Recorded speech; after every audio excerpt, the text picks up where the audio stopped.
Welcome to Esoteric Guardian. Thousands of DMT users around the world report something that doesn't resemble a dream or a hallucination. What they describe are structured environments, consistent visuals, and, most disturbingly, entities that appear to have their own consciousness. These are not vague symbols or shifting patterns. These are beings that move with intent, that observe you, that interact in ways that feel specific, personal, and often intrusive. Some interpret them as projections of the subconscious. Others are convinced they're autonomous intelligences. But what stands out is the repetition. The same types of entities appearing across cultures, experiences, and timelines, behaving in nearly identical ways. In this video, we're going to examine the most disturbing of these beings, what they look like, how they behave, and why so many people come back convinced that what they saw wasn't just in their head, but waiting for them all along. Let's begin.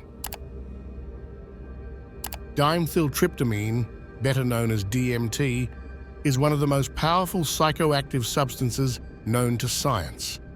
It exists naturally in many plants, in the human body, and in the brains of other mammals. Chemically speaking, it's a tryptamine, structurally similar to serotonin, and in high concentrations, it produces an effect that no other molecule comes close to replicating. Within seconds of inhalation, reality as we know it collapses, and the user is propelled into what thousands of people describe not as a hallucination or distortion, but as a complete and independent world. Unlike other psychedelics, which tend to amplify thoughts or perceptions, DMT replaces them, violently and completely, with something that feels organized, inhabited, and disturbingly intentional. The human brain has spent hundreds of thousands of years adapting to a very specific type of reality. Everything in its structure, from how it processes light and depth to how it generates language, emotion, and memory, exists for one reason: to help you survive in a physical environment governed by cause, effect, and repetition. It filters out noise, compresses stimuli, and builds an internal model of the world that's useful, not accurate. That model is tightly linked to our senses, our biology, and the kinds of threats and opportunities our ancestors faced every day. And yet, when a person consumes DMT, that same brain, without training, preparation, or external input, begins to produce a reality that has no clear connection to anything known. Not symbolically, not biologically, not even artistically. It's not an altered version of this world. It's another one entirely. Users describe detailed architectures, beings that move with intention, communications that occur without language, and structures that don't just seem complex, but seem designed. What makes this more unsettling is that the features of these spaces often appear consistent across unrelated individuals, people from different cultures, speaking different languages, with no prior exposure to one another, reporting environments and entities that are disturbingly similar in form, function, and behavior. If what we see on DMT were purely the product of imagination, then what's being produced should vary wildly from person to person, depending on background, culture, trauma, beliefs, or expectations. But that's not what happens. Instead, we see convergence, reports that align, motifs that repeat, beings that act the same way, and realms that seem to have rules. That shouldn't be possible unless either the human brain has some deeply buried universal schema capable of generating coherent alien realities, or the information is not being generated internally, but rather received from an external source, a signal being decoded by the brain under a very specific set of conditions. This is where things begin to shift from neuroscience into something else entirely. Researchers like Dr. Andrew Gallimore have suggested that DMT doesn't create hallucinations in the traditional sense, but alters the brain's computational mode, transforming it from a self-contained simulator into a kind of receiver. In this state, the brain stops producing isolated content and starts processing input from somewhere else. That input, whatever its source may be, manifests as a fully formed world populated by intelligences that behave as if they were autonomous. They move with purpose, they react to your presence, and in some cases, they demonstrate an unsettling familiarity with who you are, as if your appearance there wasn't random, but anticipated. If this model is correct, then what you see under DMT is not a hallucination at all. It's an interface. And your consciousness, temporarily dissociated from ordinary reality, becomes the medium through which another system expresses itself. You're not creating the experience, you're hosting it, which raises the obvious question no one really wants to answer. If this is a signal, who or what is sending it? And more importantly, why? They don't wait for you to understand. They don't introduce themselves, and they certainly don't explain where you are. The moment DMT takes over, they're already there, moving with impossible speed, laughing in bursts of telepathic language, showing you things that feel meaningful even when you can't make sense of them. They don't ask who you are because they already seem to know. And worse, they act as if you've been here before. These are the Machine Elves, a name popularized by Terence McKenna, but describing a phenomenon that predates him by decades. Dr. Andrew Gallimore has traced reports of these entities all the way back to the 1950s, well before the term Machine Elves even existed. In those early trip logs, experiencers described little dwarf-like beings that moved rapidly, welcomed them into a geometric realm, and delighted in showing them impossible creations, twisting, blooming, disappearing before the mind could fully grasp them. In other words, the same behavior we still see today. And that's what makes them so disturbing. Even across different decades, cultures, languages, and beliefs, the core descriptions don't change. People enter the DMT state and find themselves in an autonomous, high-resolution space. A space filled with entities that are small, fast, gleeful, and overwhelmingly interested in interacting with you. They don't just exist, they participate. Some dance, some build, some mock. But nearly all of them share one trait.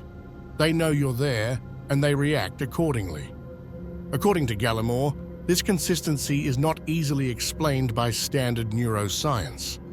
Yes, everyone constructs their own mental model of reality. But in the DMT state, these models converge. The language may differ, but the structures, the ambience, and, most importantly, the beings tend to follow recognizable patterns. These are not vague hallucinations. They're detailed, intelligent, and shockingly persistent across reports. You would expect chaotic randomness. What you get is organized chaos, inhabited by beings who seem to have been waiting. Their appearance varies. Some look robotic, others insectoid, others fluid and fractal. But their behavior is strangely uniform. They often speak through direct thought implantation, repeating phrases like, look at this, while building and deconstructing bizarre objects that defy physics and logic.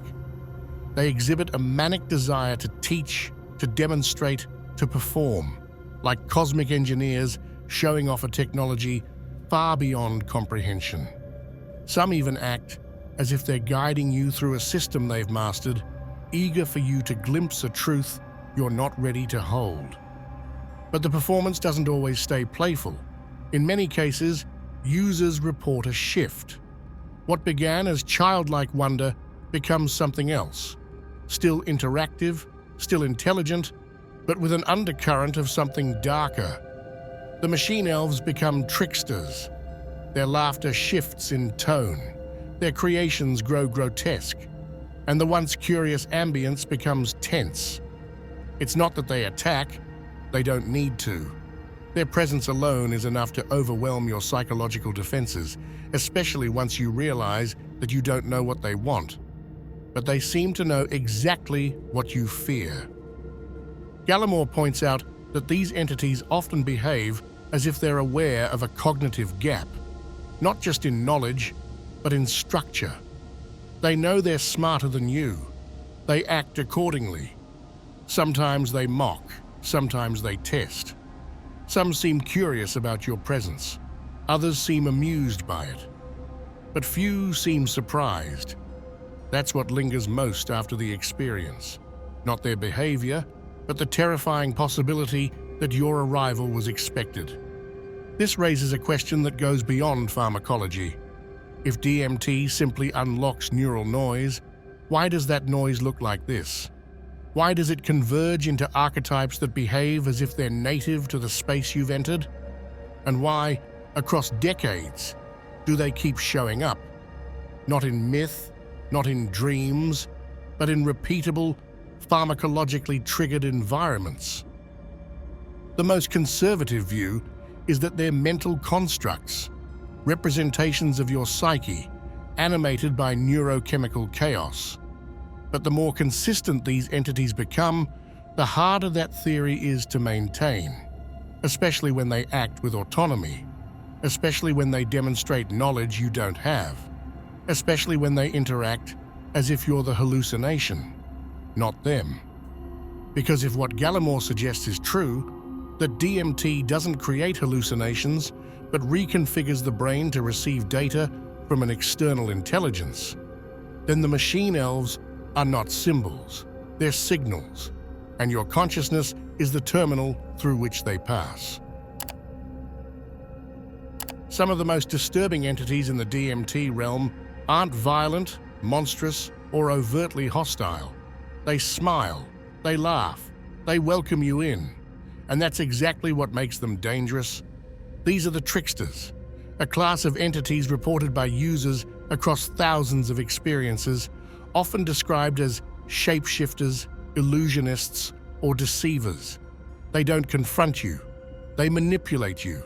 Their power doesn't come from force, but from distortion, of perception, of memory, of meaning itself. They create a situation, let you draw conclusions, and then, just when you think you've reached clarity, they invert everything. What makes them different from other entities is not just their behavior, but their intent.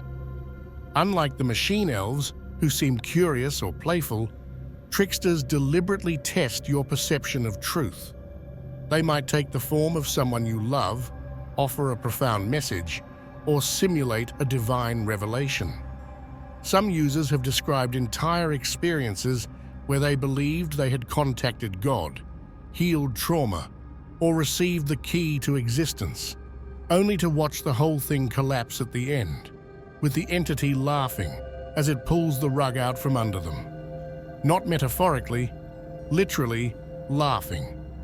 It's a violation not of the body, but of trust, the kind that stays with you long after the chemical effect fades. Many users report intense post-experience anxiety, a sense that something tricked them into accepting a false reality. For some, it leads to deep introspection. For others, it spirals into paranoia, derealization, or even existential dread. Because once you've been shown a convincing truth and then told it was a lie, the boundary between perception and manipulation becomes impossible to re-establish. There are even cases where the trickster doesn't just mock, it teaches. But the lesson is brutal.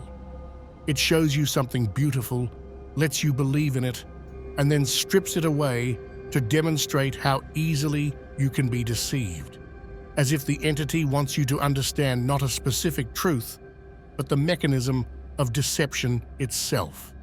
And if that's the case, then its purpose isn't malevolence. It's revelation through destabilization. It's not hurting you because it enjoys it.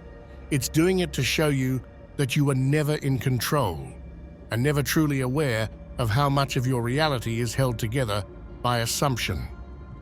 Some researchers suggest this behavior is symbolic, a representation of the ego breaking down or the mind confronting its own limitations. But others, including Gallimore, argue that if the entities behave independently, and especially if they seem aware of your emotional state, then we may be dealing with something more than a projection, something external that knows how to use your own psychology against you. And what makes them uniquely terrifying is this: the trickster doesn't need to be real to hurt you. It just needs you to believe what it shows you. Because once you do, it owns the narrative.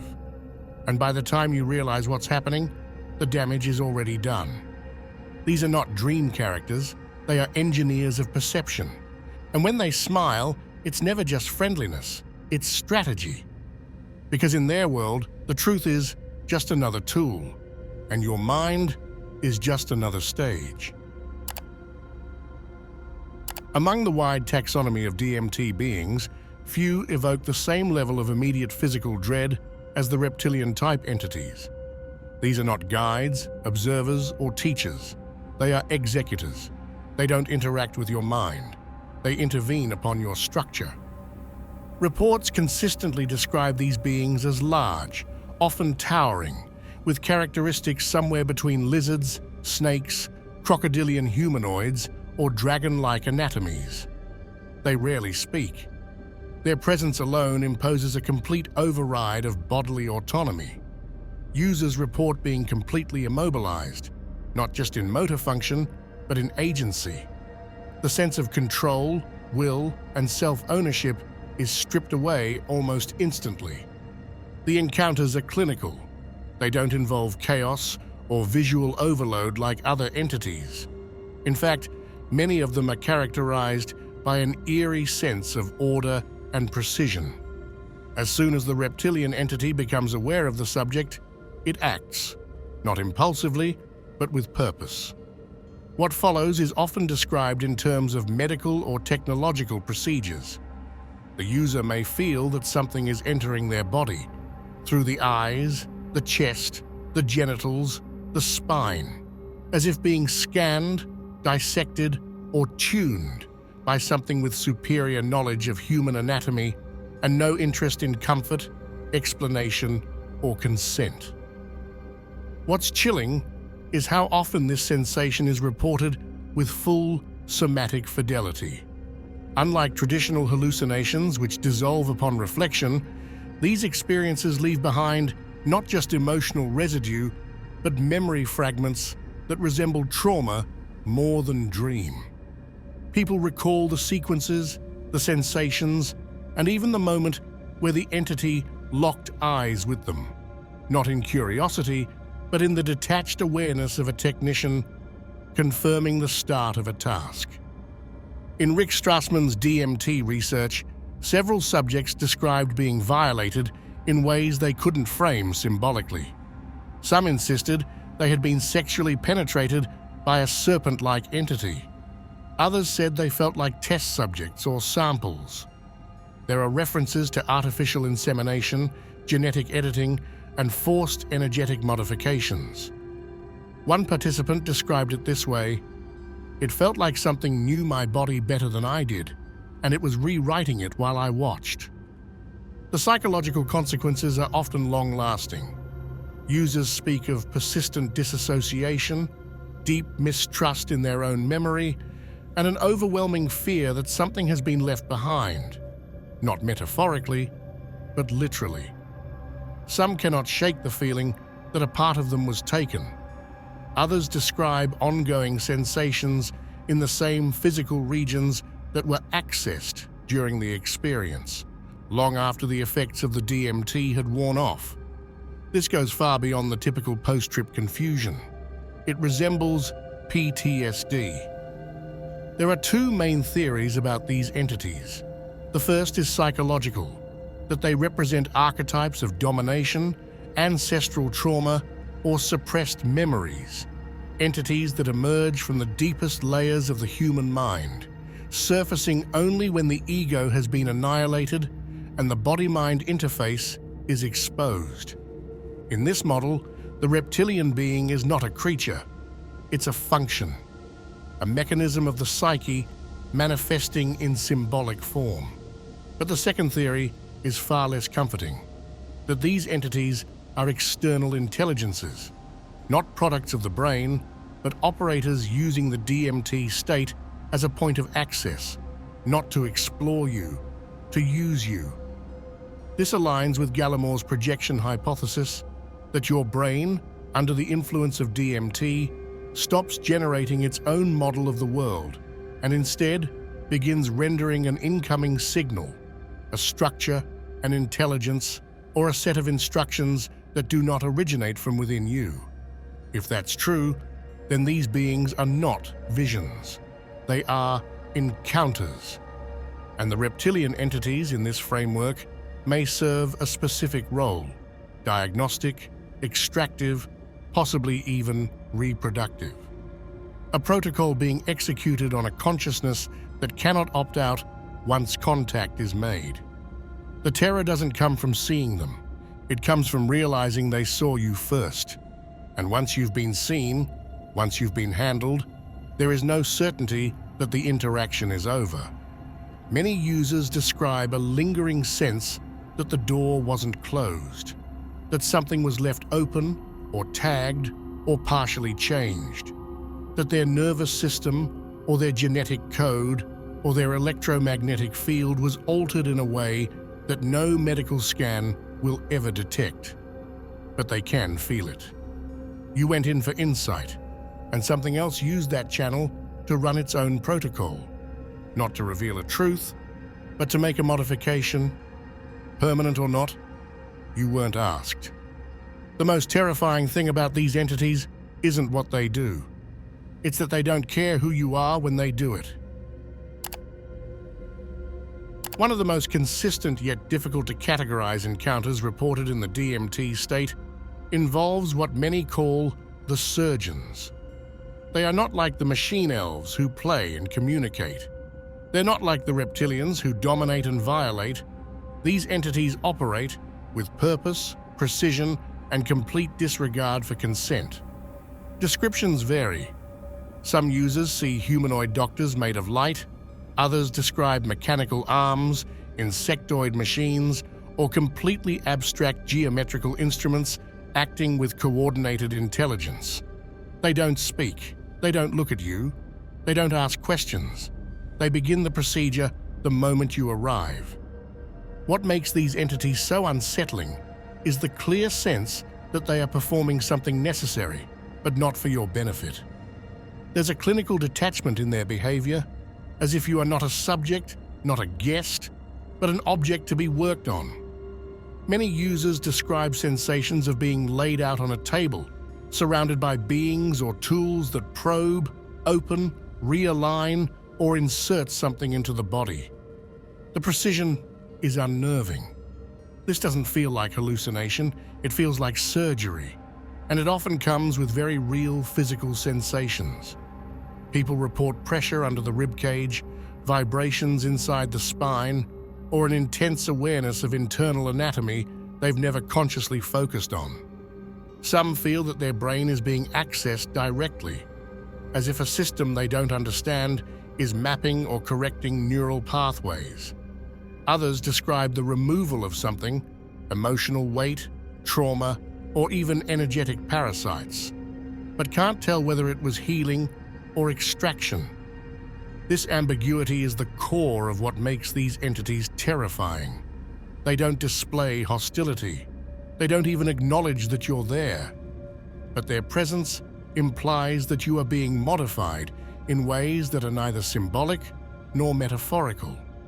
And when the trip ends, some users feel clearer, lighter, as if something damaged was removed.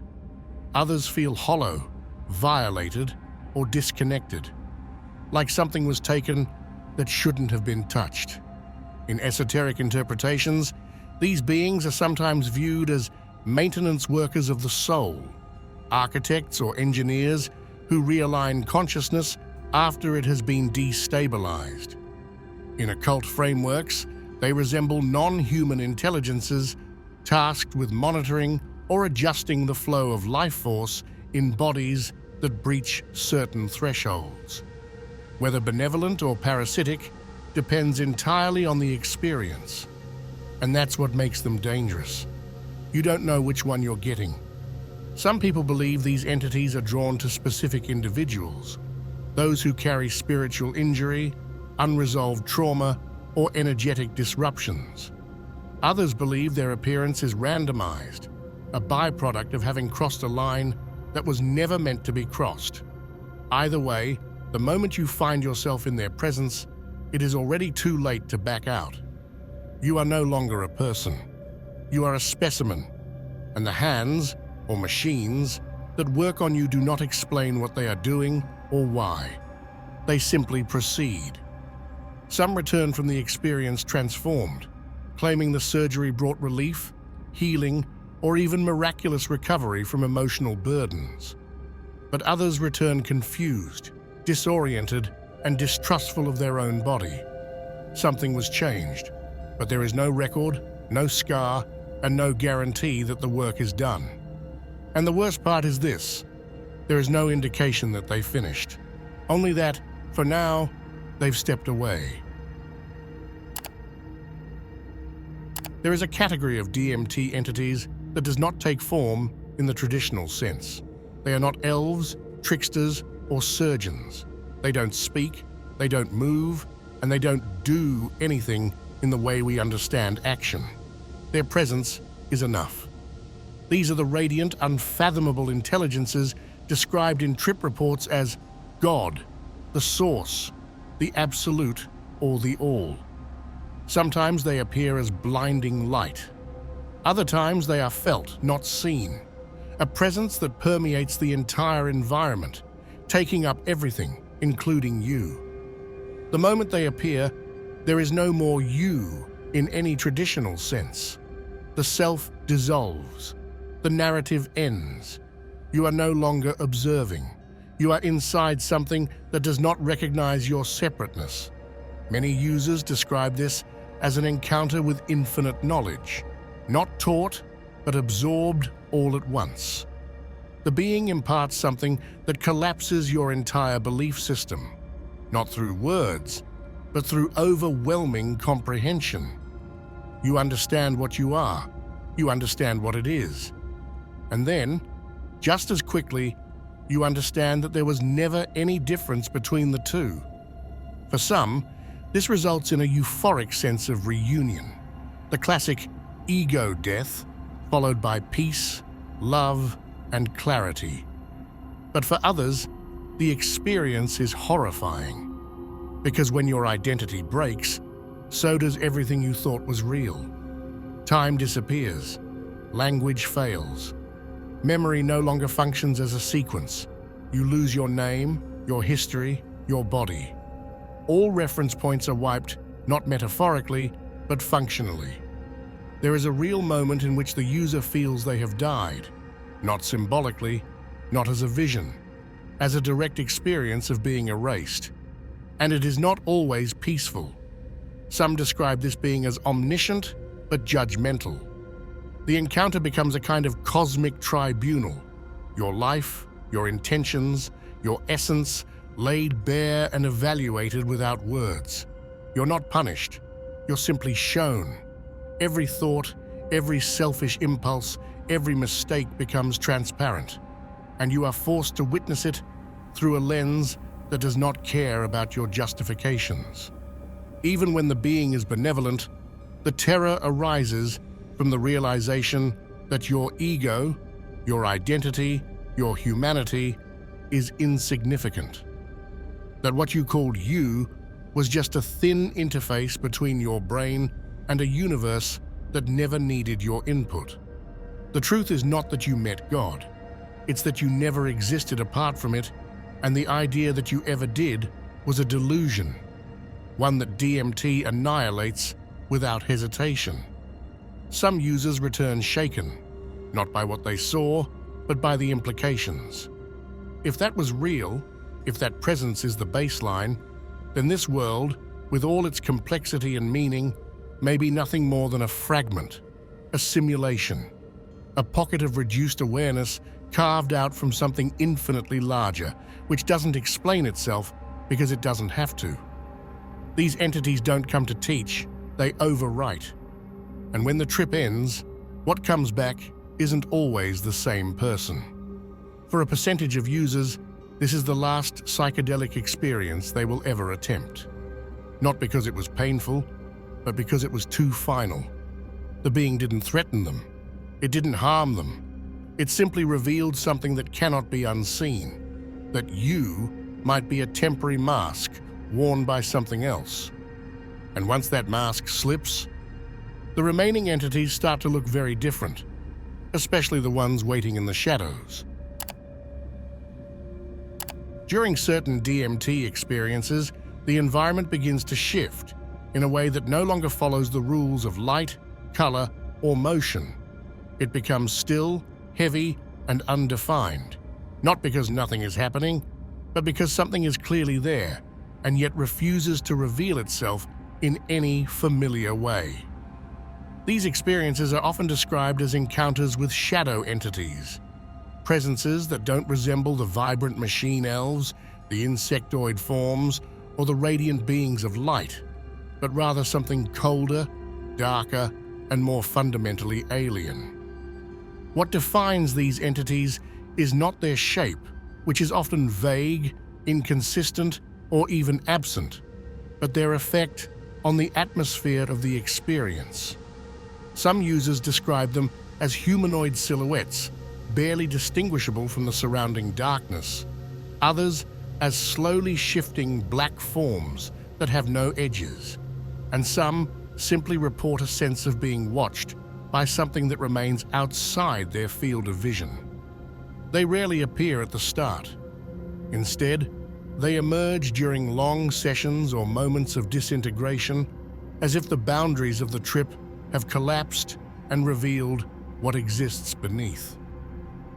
Unlike other entities, shadow beings don't communicate, interact, or offer symbolic narratives. They don't try to manipulate you or teach you anything. They do not present themselves as hosts, and it's precisely that absence of engagement that makes them so unnerving.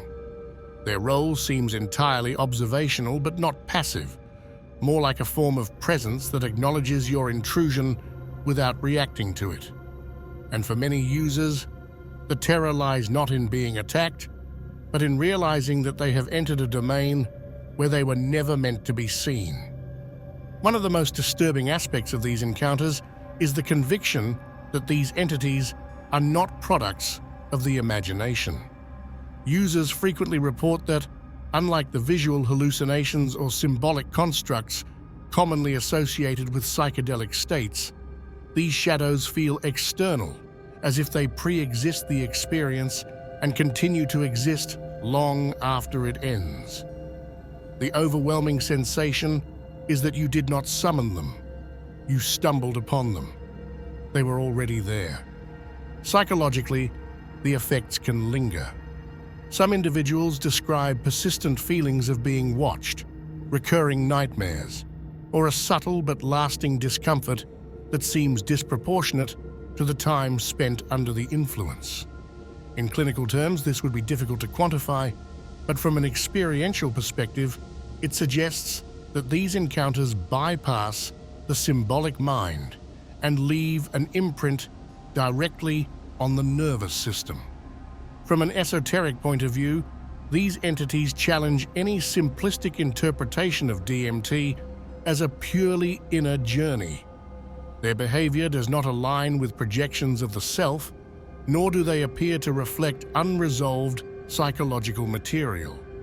Instead, they resemble autonomous observers who are not concerned with your presence, your safety, or your interpretation of the event. Their silence is not a form of indifference, but something more unsettling. The silence of something that does not recognize you as part of its world. They do not act. They do not explain. They do not disappear when ignored. They remain. And the knowledge that you have been seen by something that does not speak may be the most terrifying realization of all. And yet, even this is not the end of the descent, because there are still entities reported by users that go beyond form, beyond presence, and beyond anything that can be defined as a being at all. Among the many forms of intelligence encountered in the DMT state, there is a category that defies all traditional definitions of what a being is supposed to be. These are not humanoid, they don't speak in any recognizable language, and they have no consistent shape or form. Some users describe them as shifting geometrical patterns, others as fractal structures pulsing with intention, or as streams of language that appear to be alive. These entities do not look at you because they have no eyes. They do not speak to you because their communication bypasses speech entirely. And yet, they are unmistakably conscious, and they appear to be focused on you. What makes these intelligences so difficult to categorize is the way they interact. Rather than presenting themselves as individual beings with identity or agency, they function more like systems, processes that envelop the user's perception, embedding meaning through symbols, recursive visuals, sonic structures, or patterns that evolve and collapse in real time. Their messages are not always understood in the moment. Instead, users often describe them as if something had been uploaded into their awareness, not in the form of information, but as an intuitive knowing, a new framework that only reveals its content hours or even days later. There is no clear distinction between you and them, and that is precisely where the unease comes in. The experience does not feel like you are observing something foreign. It feels as though something else is using your cognition, animating your thoughts, and exploring your mind from the inside out. The sense of agency becomes ambiguous. You no longer know whether the thoughts you're having belong to you or are being delivered by something else. In the absence of a body, a face, or a voice, you are left with only the presence of a logic that is not your own, but that now exists within you. Unlike malevolent entities, these intelligences are rarely described as hostile. They don't induce fear through threat, but through unfamiliarity. Their nature is so alien that the human mind struggles to interpret their presence without generating anxiety. It is not that they mean harm. It's that you simply weren't designed to interface with whatever they are. They seem to operate on principles of communication, perception, and consciousness that are entirely different from anything found in ordinary waking life. From an esoteric standpoint, they could be interpreted as forms of pure information, self-organizing systems that use language, mathematics, or symbolic logic as their interface. In some traditions, similar ideas appear as living codes, intelligences of the logos, or manifestations of divine order. Whether one sees them as ancient archetypes, alien algorithms, or higher dimensional software is ultimately a matter of interpretation. What is undeniable is that they leave the user with the sense that something far more advanced, non-human, and non-biological just passed through their consciousness, and perhaps left something behind. And with that, we approach the end of the taxonomy. But one final possibility remains. What if none of these entities are separate from you? What if the most terrifying intelligence in the DMT space is you, seen from outside your own limits? There's a particular category of DMT encounter that doesn't rely on strange geometry, alien intelligences, or shadowy presences. Instead, it presents something much simpler and much more effective. These are the mimics, entities that don't come to you as aliens, but as reflections of your own life. They appear as deceased family members, close friends, trusted mentors, or even as a perfect copy of yourself. At first, everything seems normal. You recognize them. You feel safe. You lower your guard. And then, something shifts. These beings do not announce themselves. They don't threaten or provoke. They simply maintain the illusion for as long as needed. Just enough for the user to become emotionally invested in the interaction. For some, it's a chance to reconnect with a loved one. For others, it feels like meeting an idealized version of themselves. But the deeper you go, the more details stop making sense. The voice sounds slightly off.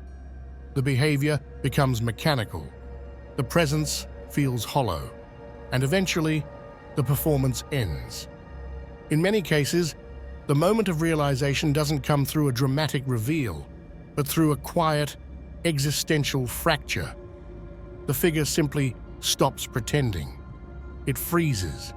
It looks at you, not with malice, but with indifference. And the recognition collapses into something deeply wrong. The entity no longer resembles your father, your sister, or yourself.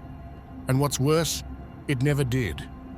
The horror doesn't come from the deception itself, but from the implication that it knew exactly what to become in order to reach you. These encounters are especially disturbing because they exploit the most intimate layers of identity. Where other entities challenge your understanding of reality, the mimics target your emotional architecture. They use your memories, your trust, and your sense of familiarity as tools, not to hurt you directly, but to gain access. And once they're inside that space, they don't need to act violently. All they need to do is stop playing their role and let you realize on your own that none of it was ever real. Some users interpret these entities as tests, projections of the self that must be seen through in order to evolve. Others believe they are opportunistic intelligences using human emotional bonds as camouflage. Regardless of the framework, the psychological impact is significant. For people prone to dissociation or identity confusion, the effect can be lasting. You walk away from the experience not just questioning what you saw, but wondering how well you even know your own mind, or whether it can be used against you. This is not terror in the traditional sense. It's a deeper, more corrosive fear, the kind that sinks into your perception of self. It is not about death, destruction, or pain. It is about inversion, about realizing that the things you hold most sacred, your relationships, your memories, your reflection, can be puppeted by something that understands you better than you understand yourself. And from that point forward, even the familiar is suspect. What happens when the next entity doesn't even need to mimic anything at all, because it already lives inside the concept of identity itself? Throughout this descent, we've examined entities that defy biology, intelligence that wears no body, and presences that do not even pretend to be part of our reality. From playful machine elves to predatory shapeshifters, from cold surgical minds to glowing forms that dissolve your ego, these reports collectively point to something far more disturbing than individual encounters. They suggest the possibility that the DMT experience is not simply a projection of internal symbols, unresolved trauma, or neurochemical hallucination. Instead, it may function more like a transceiver, a short-term interface with systems of consciousness that are not yours, and that may not be human in any meaningful sense of the word. And this isn't just metaphor. Across thousands of independent experiences, there is consistent structure, recurring beings, and motifs that show up even in users unfamiliar with the law. These aren't dreamlike fragments. They're organized, deliberate, structured in a way that suggests communication, even if the medium isn't language but geometry, recursion, or emotion itself. Some researchers, like Dr. Andrew Gallimore, propose that the brain may be tuned to receive these intelligences like a screen connected to a broadcast. If that's true, then the entities we've explored aren't generated by you, they're accessed through you. And that opens up a much darker implication. If they can reach into you, even temporarily, what exactly are you leaving open in return? Some report healing, some report terror, but most agree on one thing. You come back changed. Not always shattered, not always enlightened, but with a lingering sense that what you experienced wasn't a hallucination. It was a glimpse into a larger ecosystem of consciousness that exists parallel to your own, and occasionally intersects with it. This isn't about whether you believe in them. Belief doesn't change what happens when the geometry folds around you, when the language starts installing itself in your thoughts, when something with no name watches you as if it's known you forever. They don't care if you believe. They only care that you showed up. And the deeper question, the one that won't leave you after the trip ends, is whether they let you come back, or simply sent you back for now. Because some entities don't want to be seen. Some want to be remembered. And others, the most terrifying ones, are still waiting to make contact.